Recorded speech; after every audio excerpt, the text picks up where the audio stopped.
आदाब नाज़रीन, मैं सनम एजाज और आप देख रहे हैं प्रोग्राम दिन भर सनम के साथ। और दिन भर की सूरत में हम सबसे पहले आपको बताते चले कि लाइन ऑफ कंट्रोल पर गोलीबारी की खबरें आ रही हैं। लद्दाख में भारतीय फौज का एक टैंक जो है सैलाबी रेले में बह गया है।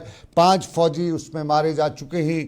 और आपको बताएं, कल लेफ्टिनेंट जनरल उपेंद्र द्विवेदी फौजी कमान के सरबराह के तौर पे कल बाज़ाब्ता तौर पे अपने ओहदे का चार्ज लेंगे। और वो मनोज पांडे के बाद, अब मनोज पांडे अपनी टर्न कंप्लीट करने के बाद अब नए फौजी सरबराह लेफ्टिनेंट जनरल उपेंद्र द्विवेदी होंगे। लेकिन आपको गलवान के पास के इलाके का हाल अहवाल भी बताते चले। ये कल रात करीबन 2 बजे का वाक़ा है।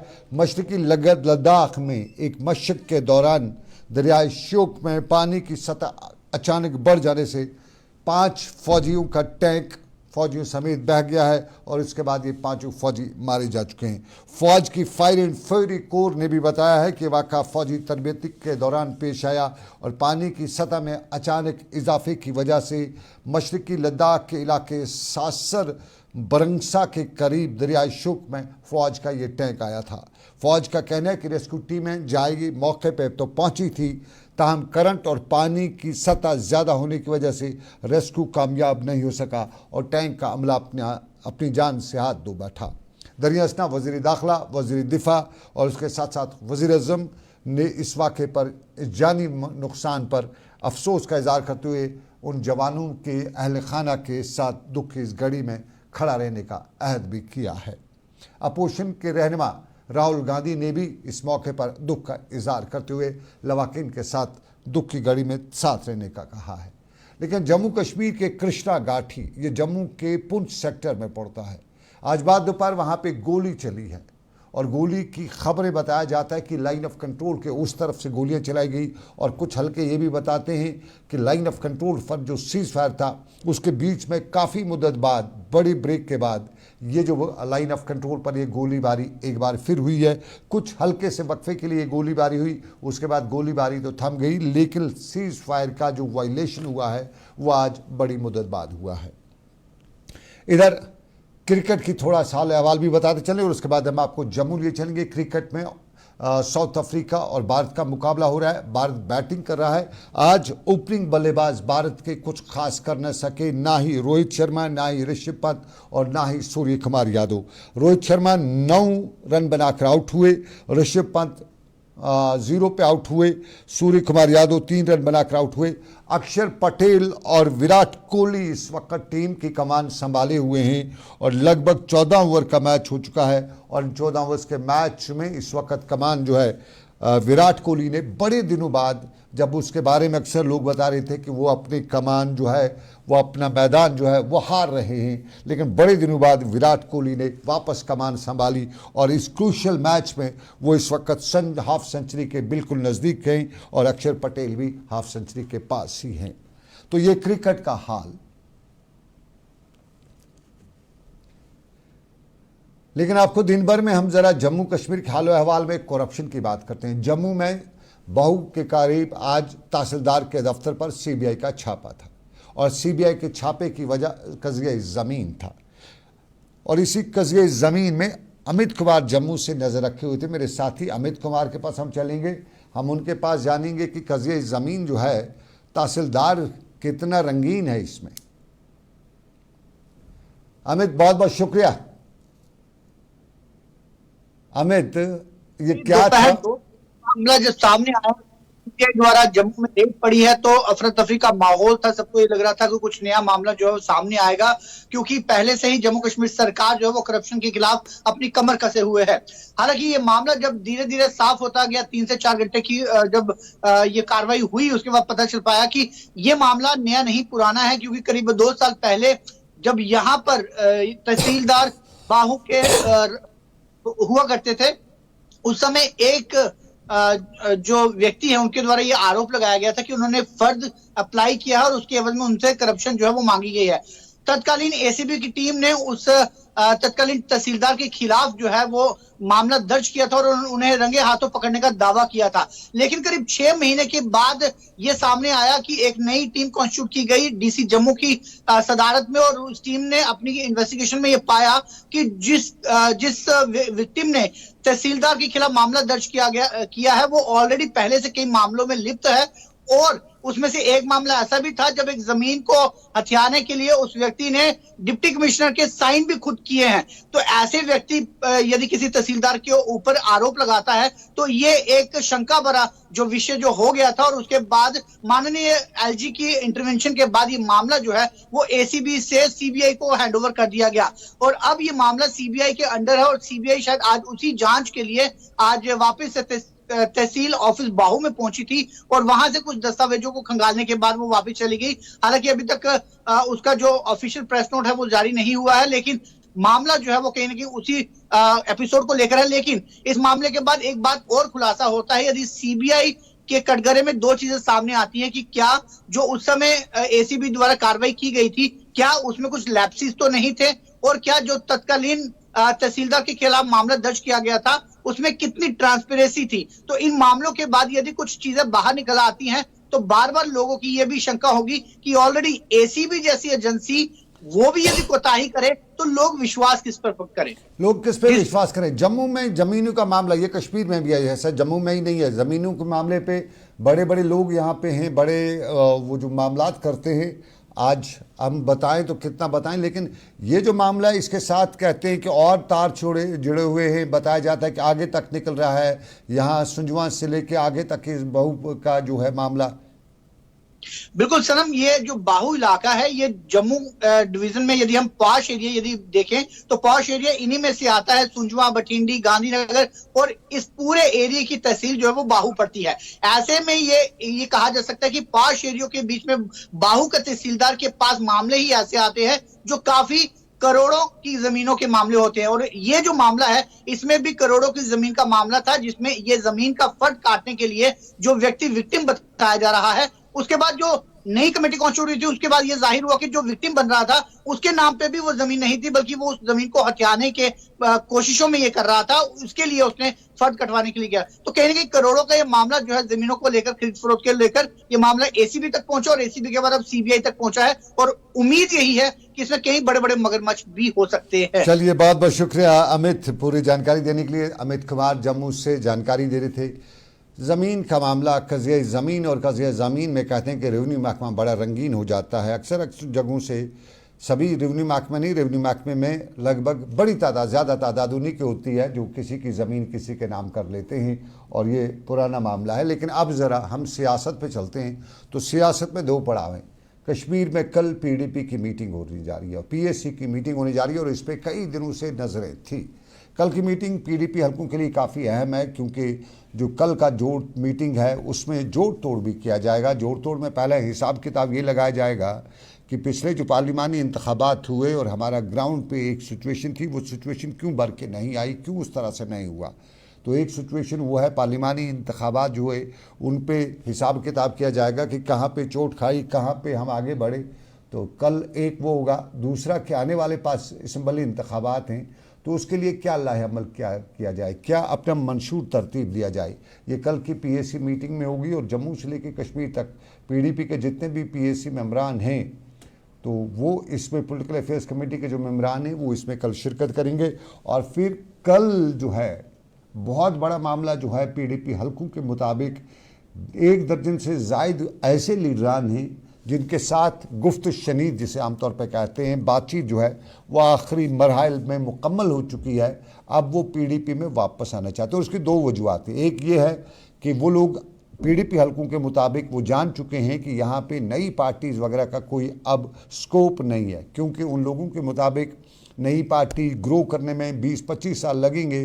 तो 20-25 साल में वो जो लीडरान हैं वो बहुत सीनियर हो जाएंगे, फिर वो सियासत की उम्र को पहुँचेंगे, बाद सियासत ही नहीं कर पाएंगे, तो क्या फ़ायदा उसका। तो सियासत करनी है तो जो ग्रोन अप पार्टीज़ है, तो उसमें पीडीपी हल्के बता रहे हैं कि यहाँ पे 2 ही पार्टीज़ है कश्मीर में, पीडीपी और नेशनल कॉन्फ्रेंस।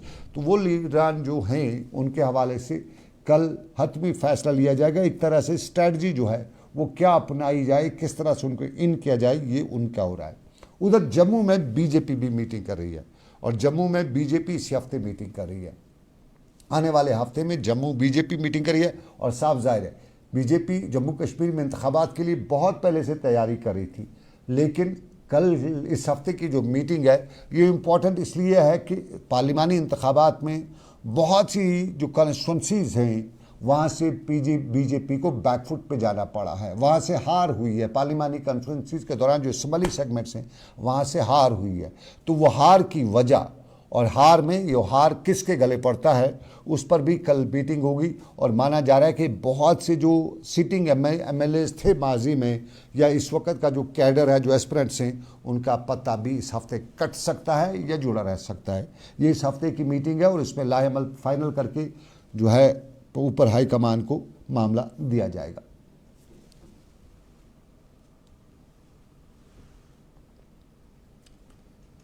प्रोग्राम देख रहे हैं आप दिन भर सनम के साथ। हम आपको यात्रा का हाल अहवाल भी बताते चले। दूसरा दिन यात्रा का कल, आज कश्मीर से पहला दिन या जम्मू कश्मीर में यात्रा का दूसरा दिन।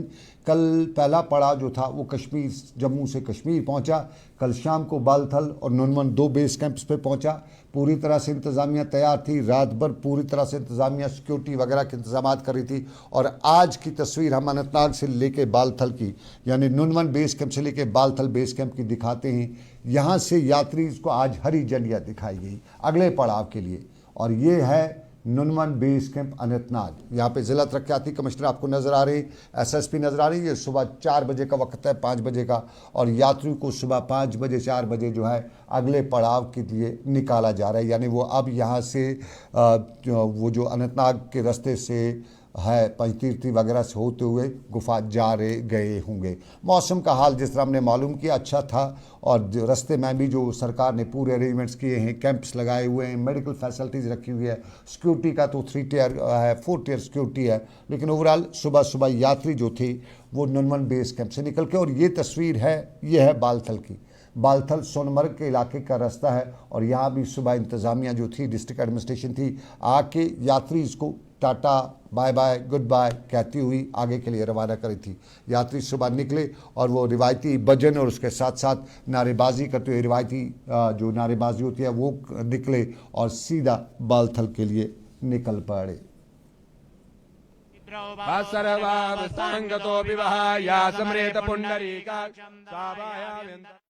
जयपुर से आए हैं, बहुत अच्छा लग रहा है, बहुत ही अच्छा लग रहा है। हम बता नहीं सकते आपको, इतना अच्छा लग रहा है। प्रशासन की ओर से बहुत ही अच्छी सुविधा है, पिछली बार से ज़्यादा अच्छी है। आई तो मैं पहली बार हूँ, लेकिन लोगों ने जैसा बताया कि पिछली बार से ज़्यादा अच्छी। तो भी आदमी यहाँ पे जो भी मन्नत लेके आ रहा है ना, उन सब की मनोकामनाएं पूर्ण होए और ये यात्रा सबकी सफल हो। हम यही सबको शुभकामनाएं देते हैं और भगवान से यही आशीर्वाद मांगते हैं। हम महाराष्ट्र से आए हुए, नंदुरबार डिस्ट्रिक्ट हमारा डिस्ट्रिक्ट सबसे आखिरी डिस्ट्रिक्ट है महाराष्ट्र का। देख रहे हैं आप प्रोग्राम दिन भर सनम के साथ। एक छोटा सा तजारती वक्फा लेते हैं, ब्रेक के बाद वापस आएंगे। बताएं आपको ये प्रोग्राम आप तक पहुंचाने में हमारे साथ ताउन करें लज्जत मसाले। तो एक छोटा सा तजारती वक्फा, ब्रेक के बाद वापस आते हैं। की वादियां और भी खूबसूरत लगती है जब हाथों में होता है प्याला ब्लैक मस्ती चाय का। ताजगी ऐसी कि हर लबों पे मुस्कान लाए, कड़क इतनी कि हर सुबह बेहतर नहीं बेहतरीन हो जाए। कश्मीर के असली चाय के दीवाने पीते हैं सिर्फ ब्लैक मस्ती चाय, आप भी पीजिए। Selection of each stock of chili one by one by hand makes Atfar chili most refined. Turmeric is hand picked. Every aroma of fennel is preserved. The intense sorting and cleaning makes the Atfar spices the best. Atfar spices keep your family away from any kind of adulteration, and we make sure your health is important for us. Fill your kitchen with Atfar spices and keep your family in best health and taste. जो लाए तेजपन हर एक निवाले में और मिर्च जो बनता है लज्जत के विश्वास और प्यार से। लज्जत का रेड चिली पाउडर जो लाए हर जायके में एक गजब सा तीखापन और बढ़ाए खाने का स्वाद दुगना। आज ही ले आइए लज्जत का रेड चिली पाउडर। बाथरूम की पाइप हो तो परेशानी, किचन की पाइप ब्लॉक हो तो परेशानी, ड्रेन भराई हो तो परेशानी, लेकिन अब हर परेशानी को करें बाय बाय। श्योरेट का ड्रेन क्लीनर अपने घर लाएं, जो करे बाथरूम, किचन और ड्रेन की पूरी सफाई और दे आपको हर परेशानी से बड़ी राहत। श्योरेट drain cleaner, surety for super hygiene. Mutton तो है सबकी फेवरेट और यही मटन जब बनती है लज्जत के मीट मसाला के साथ तो मीट का स्वाद लगे जायकेदार हर बार और बढ़ाए लज्जत से आपका प्यार। आज ही ले आइए लज्जत का मीट मसाला। चलिए खुशामदीद आपका तजारती वक्फे के बाद क्रिकेट का हाल अहवाल बताते चले। हिंदुस्तान की एक और विकेट गिर चुकी है, अक्षर पटेल रन आउट हो चुके हैं और Virat Kohli century half century के बिल्कुल मोड़ पे पहुंच चुके हैं और इस वक्त 4 खिलाड़ी जो है हिंदुस्तान के आउट हो चुके हैं। लेकिन अब आपको ज़रा हाल अहवाल में बताते चलें। हम राजौरी का पैसेंजर शेड आपको दिखाते हैं, जिसकी तामीर और तरक्की के लिए सरकार ने बहुत कुछ कहा था, लेकिन अजायब खानों में रखने के लायक ये पैसेंजर शेड है राजौरी का। ऐसा अजायब खानों में ही हो सकता है राजौरी का पैसेंजर शेड। और इस पैसेंजर शेड का हाल अहवाल ज़रा खुद देखिएगा किस तरह से है। गर्मी, धूप और फिर राजौरी के पैसेंजर शेड, यहाँ से जम्मू के लिए भी गाड़ी जाती है, आसपास के इलाकों के लिए भी जाती है और गांव देहात से आए हुए लोग इस पैसेंजर शेड में, इस धूप में, इस गर्मी में, और जब बारिश होती तो बारिशों में बैठे रहते तो कैसे बैठे रहते। कुछ आसपास जो डंडे वंडे वगैरह खड़ा किए गए, मुकामी लोगों ने हिम्मत करके खड़ा किए हैं। जम्मू का राजौरी का जो SMC है, म्यूनसिपल कॉरपोरेशन है, उसके बारे में कुछ लोग कहते हैं कि खुदारा संभालिएगा। ब्रिज है सलानी ब्रिज के चौक में, जहाँ से जम्मू के लिए और पुंछ के लिए हाईवे जो है रवाना होती है। और मेरे पीछे इस शेड की ये कंडीशन है, यहाँ पे लोग बैठे हुए, ये पैसेंजर शेड है। और इस पैसेंजर शेड में बड़ी अच्छी बात कहूँगा, शेड देखिए म्यूनसिपलिटी के अंदर पड़ता है ये सलानी। और शेड में जो डंडे लगाए हुए हैं, ये लकड़ के डंडे, और ये जो लोग यहाँ पे दुकानें कर रहे हैं उन लोगों ने ये डंडे लगा के ये जो है शेड तैयार किया। लेकिन मैं एडमिनिस्ट्रेशन से ये कहना चाहता हूँ कि ऐसे शेड आप सिटी में बनाओगे तो हमारे ऐसे शेड के लिए राजौरी की इंतज़ामिया को Guinness book of world records में नाम दर्ज कराना चाहिए। लेकिन आपको बताते चलें, सरकार की स्कीमें हैं, उन स्कीमों से फ़ायदा लेना आवाम के लिए ज़रूरी है। सरकार बड़ी स्कीम्स देता है, लेकिन अक्सर लोगों को जानकारी नहीं होती है। और बड़गाम में भी आज फ़नकार की तरफ से फ़नकार स्कीम के बारे में लोगों को जानकारी देने के लिए एक प्रोग्राम रखा गया था और इस प्रोग्राम में सरकार की स्कीमों और फ़नकार के बारे में बताया गया और बताया गया कि सरकार की स्कीम बिलो पॉवर्टी लाइन के जो लोग हैं उनको उठाने के लिए बहुत ही बेहतर स्कीम है और इससे लोग बड़ी तरह से मुस्तफ़ीद हो सकते हैं। फनकार है। Funkar means financial assistance for nurturing Kashmiri art and artisan. ये सिडबी की स्पॉन्सरशिप का एक प्रोजेक्ट है जो डिस्ट्रिक्ट बडगाम और डिस्ट्रिक्ट पुलवामा के लिए है। इसमें हम बेसिकली आर्टिजन्स की कैपेसिटी बिल्डिंग, उनके अपॉर्चुनिटीज़, उनके चैलेंजेस क्या क्या है उस पर काम कर रहे हैं। ये प्रोजेक्ट तकरीबन 1.5 साल का है। इस 1.5 साल में क्या क्या इनके साथ इंटरवेंशंस करने हैं, इनकी क्रेडिट लिंकेज करानी है, इनके प्रोफाइल्स बनानी है, डिजिटल मार्केटिंग इनको सिखानी है। सरकार की स्कीम, लेकिन सरकार के हवाले से आपको बताते चलें, नौकरी फास्ट ट्रैक बुनियादों पर नौकरियां भी फराहम करने का सरकार ने बना लिया है। और अभी कुछ देर पहले मिले एक खसूसी ज़राए से इतला के मुताबिक जम्मू कश्मीर पुलिस में 6000 के करीब कांस्टेबलों की असामियाँ पुर करने सरकार जारी है और पार्लिमानी इंतखाबात और कोड ऑफ कंडक्ट के बाद फास्ट ट्रैक बुनियादों पर सरकार ये असामियाँ पुर करने जा रही है। और 29 जून से ऑनलाइन दरख्वास्तें जो हैं वो जमा की जा सकती हैं और 8 जुलाई दरख्वास्तें जमा कराने की आखिरी तारीख है। याद रखिएगा, जम्मू कश्मीर पुलिस में 8 जुलाई दरख्वास्तें जमा कराने की 8 जुलाई इसकी तारीख है। 8 जुलाई के बाद कोई भी एप्लीकेशन एक्सेप्ट नहीं की जाएगी और ये ऑनलाइन दरख्वास्तें जमा करा सकते हैं। तो आपके रोज़गार के हवाले से अगर आप जम्मू कश्मीर पुलिस में से अपना रोज़गार जोड़ना चाहते हैं तो ऑनलाइन दरख्वास्तें शुरू हो चुकी हैं। आप दरख्वास्तें भरिएगा। 29 जून से 8 जुलाई तक आप अपने फॉर्म वगैरह जो हैं वो भर सकते हैं। 6000 के करीब असामियाँ हैं और इनमें 5000 मर्द हैं, 1000 ख़वातीन हैं। तो ये जम्मू कश्मीर पुलिस में कांस्टेबलों की असामी के हवाले से। लेकिन सवाल इंतज़ामिया से कई बार पूछे जाते हैं। जिस तरह आज फनकार के बारे में सरकार की स्कीमों की बात की जा रही थी, 2022 में जम्मू कश्मीर में सरकार ने जो इंडस्ट्रियल यूनिट के हवाले से बताया था कि ख्वाहिशमंद अफराद से दरख्वास्तें तलब की गई थी। सनती यूनिट लगाने के हवाले से उन्हें बताया गया था कि वो दरख्वास्तें जमा करें, दूसरी लवाजमात पूरी करें, उन्हें ज़मीन दी जाएगी। वो श्रीनगर के नज़दीकी इलाका लस्सीपोरा, श्रीनगर के जो दूसरे सनत नगर या दूसरे जहाँ छोटी छोटी सनतों को क़याम अमल में लाया जा सकता है। लेकिन 2022 से 2024 हो गया, अभी तक सरकार ने या इंडस्ट्रियल सेक्टर ने वो ज़मीनें आइडेंटिफाई तक नहीं की हैं। उन लोगों ने सभी फार्मेलिटीज़ की हैं। इन 2 सालों में उनका प्राइस रेट जो है कितना बढ़ गया होगा।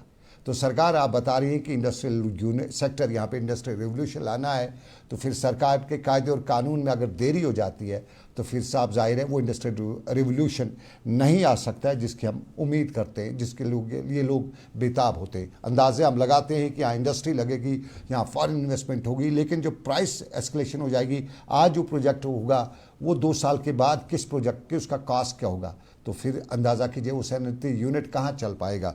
तो उसमें थोड़ी सी गुजारिश है सरकार से कि देख लीजिएगा, बहुत से लोगों ने, नौजवानों ने, ख़ासतौर पे छोटे छोटे सनतकारों ने अपने यूनिट लगाने के लिए एप्लीकेशन दिए हैं, फॉर्मेलिटीज़ पूरी की हैं। आपके यहाँ थोड़ी सी कमी है तो उस कमी को दूर कर दीजिएगा, इस सरकार से गुजारिश। लेकिन इसके साथ साथ आपको बता दें, सोपोर के लोग भी तस्वीर दिखा रहे हैं सोपोर के मैरिज हॉल की, और तस्वीर दिखाते हुए बता रहे हैं कि सोपोर का ये मैरिज हॉल दूर से बहुत सोहना लगता है, बहुत खूबसूरत लगता है, लेकिन पास से यह तस्वीर है। तो ये दोनों तस्वीरें हैं और इन तस्वीरों के बीच में इंतज़ामिया की भी कुछ जिम्मेदारी है। और हमने मुतलका ADC के साथ हमारे नुमाइंदे ने आज ये मामला उठाया और उन्हें बताया और उन्हें भी यकीन दिलाया कि फ़ौरन बहुत जल्दी इसको पूरा, इस मामले को ठीक किया जाएगा।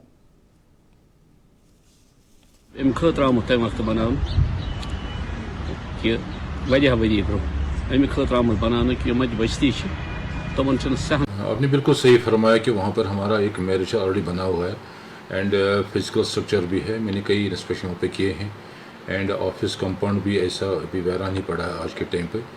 बट एक ज़रूर हमने एक्शन ली है। मैंने ऑलरेडी टेकअप किया था मैटर विद वर्दी डिप्टी कमिश्नर साहब एंड अकॉर्डिंगली उन्हें बताया कि आप इसको हैंड ओवर करा सकते हैं। हमने executive engineer R&B and CEO municipality को यहाँ में आपस में लेके हमने एक मीटिंग ली है। उसमें हमने यही डिसाइड किया है कि हम ये स्ट्रक्चर को हैंड ओवर कर देंगे म्यूनसिपलिटी को and as is various basis पे। इसमें जो तो चलिए नाज़रीन, ये था हमारा आज का दिन भर। मैच के हवाले से आपको बता लें, 18 ओवर में हिंदुस्तान 150 रन तो बना लिए हैं, कुल मिला के शायद 20 ओवर में 170 के आसपास स्कोर बन जाइए, उसके आगे पीछे। लेकिन अभी हिंदुस्तान की 4 ही विकेट आउट हुए। साउथ अफ्रीका दूसरी इनिंग में खेलेगा, देखेंगे वो किस तरह से खेलता है। अभी दिन भर में दीजिए इजाज़त, अल्लाह हाफिज़।